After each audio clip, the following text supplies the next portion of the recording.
In this video, we will look at how to fix Google Chrome if full screen is not working. First, open Google Chrome on your computer.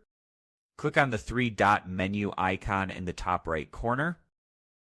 From the drop-down menu, select Settings. In the Settings page, scroll down and click on Reset Settings from the left sidebar. Then choose Restore Settings to their original defaults. Confirm by clicking on Reset Settings. This will reset Chrome to its default configuration. Keep in mind that this will remove custom settings, but your bookmarks and saved passwords will not be affected. If the issue is still not fixed, try updating Google Chrome. Go back to the three-dot menu and select Help, then About Google Chrome. Chrome will automatically check for updates. If an update is available, click on Relaunch to apply the update. Running the latest version of Chrome ensures that you have all the latest bug fixes and improvements.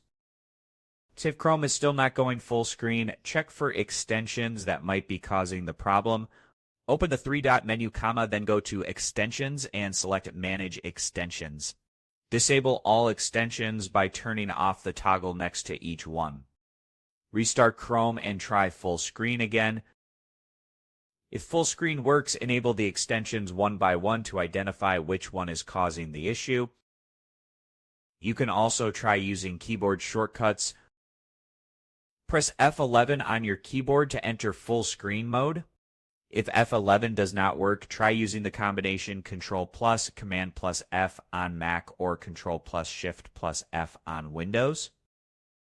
Sometimes the issue could be related to the keyboard itself, so try using an external keyboard if possible. If none of these methods work, reinstall Chrome. Go to your computer settings and uninstall Google Chrome. Then download the latest version from the official Google Chrome website and install it again. Reinstalling the browser can resolve any corrupted installation files. These steps should help you fix the full screen issue in Google Chrome. If the problem continues, consider checking for system updates or running a malware scan to ensure your computer is not affected by other issues.